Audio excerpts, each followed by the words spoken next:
Welcome to RTV. నేను మీ గయాజ్ని. Nellore city Janasena మాజీ అధ్యక్షుడు సుజిత్ బాబు ప్రస్తుతం మనతో ఉన్నారు. ఆయనతో మాట్లాడదాం. నమస్తే సుజిత్ బాబు. నమస్తే అండి.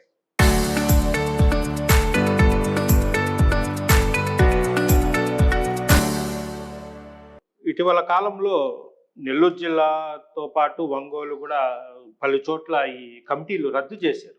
మళ్ళీ కమిటీలు ఎప్పుడు ప్రారంభించే అవకాశాలు ఉన్నాయి? అసలు రద్దు చేయాల్సిన అవసరం ఏమొచ్చింది? లేదండి, ఇప్పుడు మనం చూసుకున్నట్లయితే మొత్తం 25 జిల్లాలకి 25 మంది పార్లమెంట్ పరిశీలకుల్ని నిన్న కాక మొన్న రాత్రి, అంటే ఈరోజు తారీఖు 22వ తారీఖు రాత్రి పవన్ కళ్యాణ్ గారు జనసేన పార్టీ అనేది ఏ పార్లమెంట్ కాన్స్టిట్యున్సీకి ఏ ఇన్ఛార్జ్ అని చెప్పి ప్రకటించిందండి.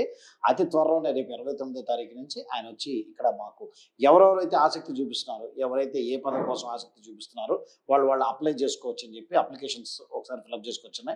అదొక మార్గంగా రేపు పెట్టారండి. ఇప్పుడు దాని ప్రకారంగా వస్తుంది.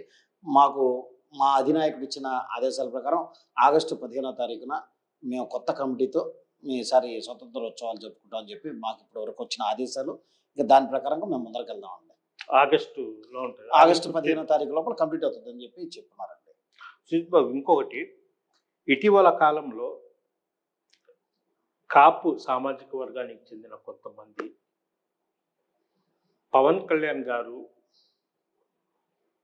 కాపు సామాజిక వర్గానికి ఏం న్యాయం చేయడం లేదు అనేది ఒక ఆరోపణలు అయితే వినిపిస్తున్నారు. కొందరు బహిరంగంగా చెప్తున్నారు. దాన్ని ఎలా చూస్తారు? లేదండి, మనం ఇప్పుడు చూసుకున్నట్లయితే పవన్ కళ్యాణ్ గారు అనే వ్యక్తి ఆయన ఒక జాతి నాయకుడు కాదండి, ఆయన జాతీయ నాయకుడు. మనం ఖచ్చితంగా ఈరోజు తీసుకుంటున్న పరిస్థితుల ప్రకారం మన ఆంధ్రప్రదేశ్ రాష్ట్రంలో ఈరోజు ఒక ప్రత్యేక పరిస్థితుల నుంచి, ఒక దౌర్భాగ్యమైన పరిస్థితుల నుంచి ఈరోజు ఆంధ్రప్రదేశ్ని కాపాడిన వ్యక్తి ముమ్మాటికి పవన్ కళ్యాణ్ గారు అండి. దాంట్లో ఎటువంటి సందేహం లేదు. మనం ఇప్పుడు చూసుకుంటే ఓ పక్క దేశ ప్రధానమంత్రి ఈరోజు పవన్ కళ్యాణ్ లాంటి వ్యక్తి నా వెనకాల ఉన్నాడు అని చెప్పి మాట్లాడుతుంటే మనం ఎంతో గర్వంగా తీసుకోవాల్సిన అంశం అండి. దీన్ని వక్రీకరించి పెడద్రోవ పట్టించి కొంచెం మంది వైసీపీ సోకాల్డ్ అనే వ్యక్తులు కొంచెం మంది వెనకాల ప్రేరేపించి ఒక 10 మందిని 15 మందిని రెచ్చగొట్టి వీళ్ళలో కుల విద్వేషాలు రెచ్చగొట్టే ఒక తీరిలోకి వచ్చారండి. కానీ ఇది ఎక్కువ రోజులు నిలబడేది కాదు. ఎందుకంటే మనం అసెంబ్లీలో మాట్లాడుకోవాలంటే మన దగ్గర వాయిస్ సత్తా లేకపోయి అక్కడ అసెంబ్లీలో 11 మంది ఎమ్మెల్యేలు, ఆ 11 మందిలో మాట్లాడలేని వాళ్ళు ఒక 5-6 మంది, మాట్లాడగలిగిన వాళ్ళు ఎవరు అసెంబ్లీకి రారు. ఈ 11 మంది వాయిస్ అక్కడ వినిపించలేకపోతున్నారు. ఇంకా ప్రతిపక్షం అనేది ఉందని నిరూపించుకోవాలంటే అది పవన్ కళ్యాణ్ గారి మీద పడితేనో, లేకపోతే పవన్ కళ్యాణ్ గారు ఒక కులంలో పుట్టారు అంతేగాని ఆయన ఎప్పుడు కాపుగా మేము ఎప్పుడు చూడమండి. ఎందుకంటే మా పార్టీ సిద్ధాంతాల ప్రకారం కులము మతము లేకుండా పార్టీ మేము డే 1 నుంచి పవన్ కళ్యాణ్ గారి సిద్ధాంతం ఏంటంటే కులాలకు మతాలకు అతీతంగా రాజకీయం చేస్తున్నారండి. అందుకని మీరు ఏ పార్టీలైనా చూడండి, మీకు ఒక బీసీ, ఎస్సీ సెల్స్ ఇట్లాంటివి ఉంటాయండి. కానీ జనసేన పార్టీలో అది ఉండదండి. ఎందుకంటే జనసేన పార్టీ అనేది అదొక కొత్త రాజకీయ ఒరవడిని తీసుకురావాలనే ఒక ప్రయత్నం ఏదైతే ఉందో ఆ ప్రయత్నంలో భాగంగా మా దాంట్లో ఇటువంటి సెల్స్ అనేవి కూడా నిర్మించరండి. ఈరోజు ఇంకా పవన్ కళ్యాణ్ గారి మీద, ఇంకా ఆయన చేస్తున్న పనుల మీద ఏమీ మాట్లాడలేక, ఎందుకంటే ఈరోజు రాష్ట్రంలో కాదంటే దేశంలో సైతం పంచాయతీరాజ్ శాఖలో ఈరోజు ఆయన చూపించిన పనితీరుని ఎక్కడో 24వ ర్యాంకింగ్లో ఉన్న దాన్ని ఈరోజు మొదటి ర్యాంకింగ్లో తీసుకొచ్చి రాష్ట్రం కాదండి దేశంలో అందరూ నిన్నగాక మొన్న మనం చూసుకున్నామండి. పంచాయతీరాజ్ వ్యవస్థ కేంద్ర శాఖ మంత్రి పవన్ కళ్యాణ్ గారి విధానం నచ్చి ఆయన సొంత కాన్స్టిట్యున్సీలో అటువంటి విధానాన్ని పెట్టుకుంటున్నాడండి. అంటే రాష్ట్ర నాయకులను కాదు దేశ నాయకులను సైతం ఈరోజు వాళ్ళు ఒక ఇదిగా చూసుకుంటున్న వ్యక్తి పేరు పవన్ కళ్యాణ్ అండి. అటువంటి వ్యక్తి కాపు సామాజిక వర్గంలో పుట్టిన దానికి గర్వించండి. అంతేగాని మీరు ఎవరో పక్కన పోయే మాటలు, వాళ్ళ పోయే మాటలు, వీళ్ళ పోయే మాటలు విని మీరు దాన్ని పవన్ కళ్యాణ్ గారి మీదకి ఇది చేయొద్దు. ఎందుకంటే ఆయన మీ జాతి నాయకుడు కాదండి, మరొకసారి చెప్తున్నా, మా జాతీయ నాయకుడు. ఇంకొకటి, పవన్ కళ్యాణ్ డిప్యూటీ సీఎం పవన్ కళ్యాణ్ వైఎస్ఆర్సీపీ నేతలు పదే వ్యంగ్యంగా విమర్శించడం, వ్యక్తిగతంగా విమర్శించడం చేస్తే జన సైనికులు మన నెల్లూరు జిల్లాలో చాలా వరకు మౌనంగా ఉంటున్నారు. ఎందువల్ల? అయ్యో, మనం చూసుకున్నట్లయితే మేము ఎప్పుడు మౌనంగా ఉండమండి. ఎందుకంటే ఎవరేం మాట్లాడినా మేము ఒప్పుకునే పరిస్థితి లేదు. ఎందుకంటే ఈరోజు వైఎస్ఆర్సీపీ వాళ్ళు వాళ్ళ ఉనికి కాపాడుకునే దానికోసం, వాళ్ళు మేము ఉన్నామని చెప్పి నిరూపించుకునే దానికోసంగా ఈరోజు చేస్తున్న వ్యర్థ ప్రయాసం ఇదంతా. ఎందుకంటే కనీసం పవన్ కళ్యాణ్ గారిని తిడితేనైనా వాళ్ళు చూస్తారేమో లేకపోతే ఏంది వ్యక్తిగతంగా పోవాల్సిన అవసరం ఉందండి. పవన్ కళ్యాణ్ గారు ఎవరి వ్యక్తిగత జీవితాల జోలికి పోలా. మనం చూసుకున్నట్లయితే ఈరోజు రాష్ట్రంలో పోయినసారి వైఎస్ఆర్సీపీ గవర్నమెంట్ ఉన్నప్పుడు కూడా ఎవరిని ఎక్కడ మీ విధి విధానాల మీద మాట్లాడుకుంటూ వచ్చారే కానీ ఈరోజు దేని గురించి మాట్లాడాల. ఈరోజు పవన్ కళ్యాణ్ గారు చేస్తున్న పరిపాలన చూసి ఓ పక్క మేము కాదంటే మేము జన సైనికులు మేమందరం ఎట్లా పవన్ కళ్యాణ్ గారు ఎట్లా చెప్తే అట్లా చేస్తారని చెప్పి మీరు అనుకోవచ్చేమో. ఓ పక్క తెలుగుదేశం వాళ్ళు కానీ, ఓ పక్క భారతీయ జనతా పార్టీ వాళ్ళు కానీ, ఓకే మా మిత్రపక్షాలు వాళ్ళు కూడా మాట్లాడారని మీరు అనుకుంటారేమో.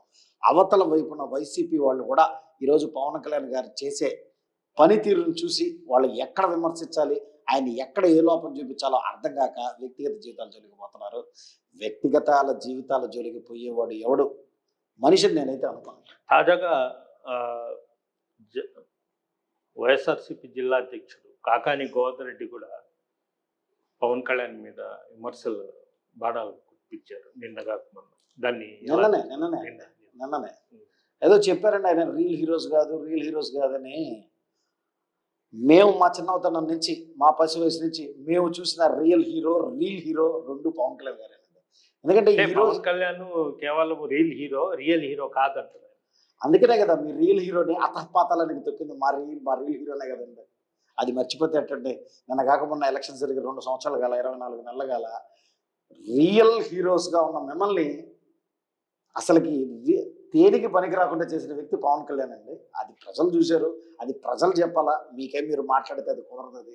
ఎందుకంటే మీరు రియల్ హీరోసో తేల్చాల్సింది ప్రజలు. ఈరోజు 21 స్థానాల్లో పోటీ చేస్తే 21 స్థానాల్లో గెలిచిన ఏకైక పార్టీ నాకు తెలిసి గయాజ్ గారు.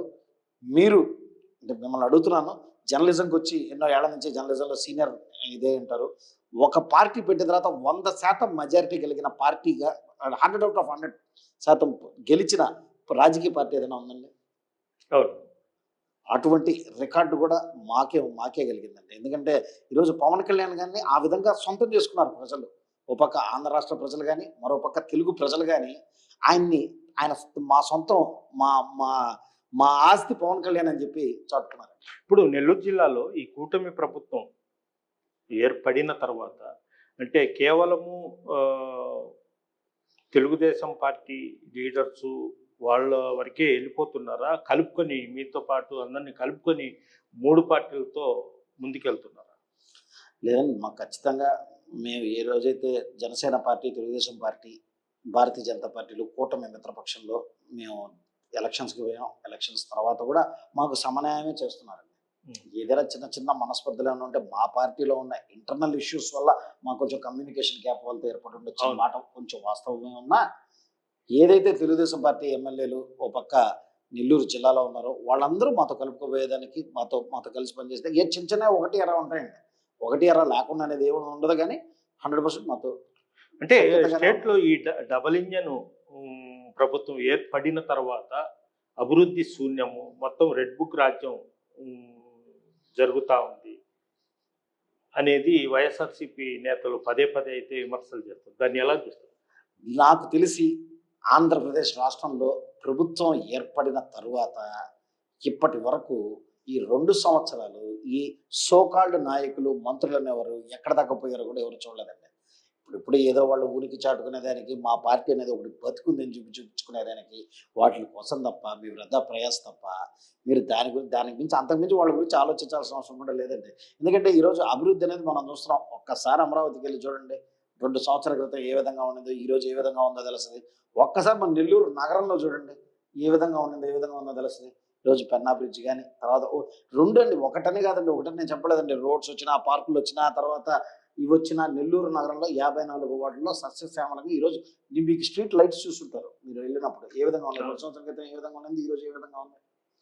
మనం అన్ని పరిగణలోకి తీసుకోవాలి కదండి. మన కళ్ళకు కనిపించే అభివృద్ధి మనకి ఇంతలా కనిపిస్తుంటే అసలు మీరు రెడ్ బుక్ రాజ్యాంగాలు ఇవన్నీ వాళ్ళు చెప్పుకునేదానికి, వాళ్ళు కథలుగా రాసుకునేదానికి తప్ప. ఎందుకంటే పాపం వాళ్ళని కూడా మేము అనాల్సిన అవసరం లేదండి. వాళ్ళ ఉనికి వాళ్ళు బతుకున్న వాళ్ళు చూపించుకోవాలి కదా. ఆ పరిస్థితుల్లో దిగజారిపోయిందండి వైఎస్ఆర్సీపీ గవర్నమెంట్. అంటే నెల్లూరు జిల్లాలో జనసేన చాలా బలహీనంగా ఉంది. దాన్ని మళ్ళీ ఏ విధంగా ఏ ప్రణాళికతో మీరు ముందుకు వెళ్ళే ప్రయత్నాలు చేస్తారు? అదండి, మా నాయకుడు పవన్ కళ్యాణ్ గారు ఏ విధంగా ఆదేశిస్తే ఆ విధంగా మేము ముందరికి వెళ్ళేదానికి అందరం సిద్ధంగా ఉన్నాం. అంతేగాని మాకు ఎటువంటి ఇది లేదండి. ఇప్పుడు బొమ్మిడి నాయకర్ గారిని మాకు ఈ సమాచార సేకరణ కమిటీకి పరిశీలకులుగా నెల్లూరు జిల్లాకి రేపు 29వ తారీఖున ఒక 20 మంది టీంతో వస్తున్నారు. వీళ్ళందరూ మేము అప్లై చేసుకొని తర్వాత మేము కొత్త కమిటీలు ఏర్పడిన తర్వాత జిల్లాలో అతి బలమైన పార్టీగా జనసేన పార్టీ అవతరించబోతుంది. ఎందుకంటే క్షేత్రస్థాయిలో కూడా ఎందుకంటే మాకున్నంత కార్యకర్తలు నాకు తెలిసి అయితే నేను నిజంగా మా పార్టీ అని చెప్పి నేను చెప్పుకోవడం కాదండి. నాకు తెలిసినంత వరకు జనసేన పార్టీకి ఏర్పడిన కార్యకర్తల బలం అనేది చిన్న బలం కాదండి. ఈరోజు మేము చూసుకున్నట్లయితే ఎటువంటి పల్లెటూరుకు పోయినా ఎక్కడికి వెళ్ళినా జనసేన పార్టీ జెండా కనిపిస్తే పరిగెత్తుకుని వచ్చేవాళ్ళు 10 మంది మనకి ఎప్పుడు కనిపిస్తారండి. అది మీకు అధికారంతోనో అనధికారంతోనో సంబంధం లేదు. ఎందుకంటే అటువంటి పార్టీ జనసేన పార్టీ బలమైన కేడర్ మాకు ఉంది. జనాల్లో పట్టుంది. జనాల్లో పవన్ కళ్యాణ్ గారికి ఒక మంచి చేస్తాడనే ఒక నమ్మకంతో ఏ విధంగా అయితే పవన్ కళ్యాణ్ గారిని గెలిపించారో ఈరోజు ఆ పనితీరుని చూసి కూడా ఈరోజు ఆయనకి మంత్రముగ్ధులైపోతున్నారండి జనాభా ఆంధ్రప్రదేశ్ రాష్ట్ర ప్రజలందరూ. సో ఖచ్చితంగా నెల్లూరు జిల్లాలో భారతీయ జనతా పార్టీ తెలుగుదేశం పార్టీలతో జత కలిసి జనసేన పార్టీ ఈసారి చాలా బలంగా నిలబడుతుందని చెప్పి నేను చెప్పుకుంటాను. ఒకటి సుజిత్ గారు, అంటే జనసేనలో మంచి యూత్ బాగా యాక్టివ్ పర్సన్స్ ఉన్నారు. అయితే వీళ్ళ మధ్యలో కొంత గ్యాప్ ఉంది. దానివల్లే కొద్దిగా డిస్టర్బ్ అయింది అనేది కూడా అధిష్టానం సైతం చెప్తారు. లేదండి అది క్లీన్ అయిపోయిందా? డిస్టర్బెన్సెస్ లేవనేది మేమేం చెప్పట్లేదండి. చిన్న చిన్న ఇప్పుడు కుటుంబం అయిన తర్వాత అవును, మీ కుటుంబంలో నలుగురు ఉంటారు. నలుగురు 4 డిఫరెంట్ ప్రవర్తనలతో ఉంటారు. అలాగే మేము కష్టపడి 10-11 సంవత్సరాల పాటు తెలుగుదేశం పార్టీతో మేము ఆ రోజు భారతీయ జనతా పార్టీతో జత కలిసి మేము ఆ రోజు 2014లో ఏదైతే పార్టీ పుట్టిందో ఆ రోజు నుంచి ఈ రోజు దాకా 12 సంవత్సరాల పాటు పార్టీని అంటిపెట్టుకుని ఉన్నామండి. దీంతోపాటు కొంచెం మంది మాతో కలిసి దగ్గరికి వచ్చుంటారు. చిన్న చిన్న డిస్టర్బెన్సెస్ అనేది సహజం. అధికారం వచ్చిన చిన్న డిస్టర్బెన్స్ అనేది సహజం. అవి కూడా ఏంటి మేము అన్ని అధిష్టానానికి తెలియజేసాం. అధిష్టానం కూడా చాలా సానుకూలంగా స్పందించింది. ఎవరిని వదులుకునేదానికి సిద్ధంగా లేదు. అందరితో జత కలిపి మా అందరితో కొత్త కమిటీని అతి త్వరలో ఏర్పాటు చేస్తారు. మా అధినాయకుడు పవన్ కళ్యాణ్ గారు ఏ విధంగా ఆదేశిస్తే ఆ విధంగా ముందరకు పోతాం. ఖచ్చితంగా చాలా బలమైన శక్తిగా మీరు జనసేన పార్టీ చూడబోతున్నారు. అలాగే ఇటీవల కాలంలో సిపిఎం రాష్ట్ర కార్యదర్శి శ్రీనివాసులు కూడా ఒక విమర్శ చేశారు పవన్ కళ్యాణ్ గారు. అంటే కీలకమైన పదవులు తీసుకుని ఉన్నారు, పర్యావరణ కానీ అటవీ శాఖ కానీ, దాన్ని సరైన విధంగా న్యాయం చేయడం లేదు అనేది ఆయన ఆరోపణ. అంటే సరైన ఏ విధంగా న్యాయం చేయట్లేదని అనుకుంటున్నారండి ఆయన? అంటే ఆయన ఏ పాయింట్ ఆఫ్ వ్యూలో చెప్పారైతే నాకు తెలియదు. కానీ ఈ రోజు అక్రమంగా అడవులు పట్టేసుకుని వెళ్ళిపోతున్నారు, పర్యావరణంలో చూస్తే ఎవరు అసలు పాటించడం లేదనేది ఇవన్నీ వాళ్ళు ఎవరో ఒకళ్ళు ఇక్కడ చేస్తున్న ఆరోపణలే తప్ప మనం ఖచ్చితంగా ఇప్పుడు ఒకప్పట్లో లేదండి. ఇప్పుడు మీడియా చాలా బలంగా ఉందండి. అన్నిటికన్నా చాలా బలమైన వ్యవస్థ మీడియా. ఇప్పుడు మీడియా ఈరోజు ఎంత బలంగా ఉందంటే ఒక చిన్న పొరపాటు ఎక్కడైనా జరిగితే వెంటనే మీడియా అనేది ముందరికి తీసుకొస్తుంది. ఈరోజు పవన్ కళ్యాణ్ గారు ఏ అయితే శాఖలు అటవీ శాఖ కానీ పంచాయతీరాజ్ శాఖ కానీ ఏ శాఖలు అయితే తీసుకున్నారో ఆ శాఖల్లో ఆయన దేని స్టైల్లో Guinness book of world records సైతం ఈరోజు ఇక్కడికి వచ్చి ఆయన పనితీరుని చూసి ఆహా అనేటట్టుగా ఈరోజు ఉందండి. ఈరోజు అవన్నీ వ్యర్థ విమర్శలు అండి. వాళ్ళ ఉనికి వాళ్ళు చాటుకునేదానికి తప్ప ఇంకా లేదు. Okay, thank you sir. ఇది పరిస్థితి. నెల్లూరు జిల్లాలో జన సైనికుల మధ్య చిన్న చిన్న పొరపచ్చులు ఉండవచ్చు, కానీ అయితే నెల్లూరు జిల్లాలో జనసేన చాలా బలంగా ఉంది. అయితే త్వరలోనే కమిటీ కూడా ఏర్పాటు చేస్తారు. ఆగస్టు 15 నుంచి కమిటీలు కూడా ఏర్పడతాయి. అయితే జనసేనని నెల్లూరు జిల్లాలో మరింత బలోపేతం చేస్తామని కూడా సుజిత్ బాబు చెప్తున్నారు. వీడియో తప్పగా టీవీ నెల్లూరు నుంచి.